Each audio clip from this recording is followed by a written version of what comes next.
But you've got to make sure everyone's cared for. Some of them you take home with you. They're just so loving.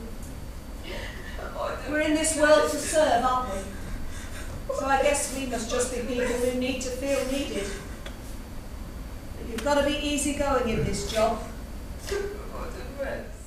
The play was responding to a vast quantity of extraordinary ethnographic research onto 3 dementia wards based in Nottingham. And I was handed this ethnographic research, which was beautiful. It was poetic at source, and commissioned to write a play. I was given no agenda, no rules. I was given complete freedom. And so I swam around in this research for about a year, and then I sat and started to write, and nothing happened. And I sat and nothing happened. And then Mr. P arrived, and the play started to write itself in a way. What was so vivid in the research were the anonymous patients and the staff, often HCAs and student nurses, but the research had focused on HCAs, healthcare assistants. So those people became more and more vivid, in a sense, in my mind as I realised I'd processed, their voices. But who is it for? It was for those people. The play was written for those people. The story is based around Mr. P. So we start the performance through the eyes of Mr. P and his dementia world. And I wanted the audience to come in a sense, to have their preconceptions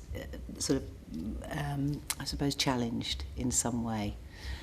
So it was, in a way, the story goes for me through 5 different theatrical processes. It's almost like the first part is like a performance art, a dream world experience in a way. Then we go into, I guess, almost like a Holby City, eat your heart out, into maybe something where the relationships deepen between the patient and carer, into pure farce, and then into a different, deeper emotional reflection upon the workplace and how it affects both staff and patient, really. So it goes that journey. All the way through, what we're really exploring is the trauma, what I think is at the heart of a lot of the difficulty about how do we relate, and especially if you're working with these people on a daily basis. How do I find a way as a human being to reach out or to connect with this human being when cognitive impairment is so profound that you feel you've lost the person? So that was what drove the narrative all the way through. And what came out very, very powerfully through the research was this question of listening and empathic listening. So being an actor myself, I think this is what we do as actors, right at the source, right at the core of our work. We're empathically listening. We're stepping into other people's shoes. We're making true, we're making real, with our imaginations and feelings, how another person might see, feel, think, be. So that's really, the story was to explore what were the traumas, what were the emotional traumas that lay in the sort of depths of Mr. P's life. And why is it in many, there's as many dementias obviously as there are people with dementia, but why does this recurring thing seem to happen where people will go back to a particular moment in their life, often a very powerful trauma, so the emotional memory is there, recurring. So the play in a sense became like a detective story as well, for me in the writing of it.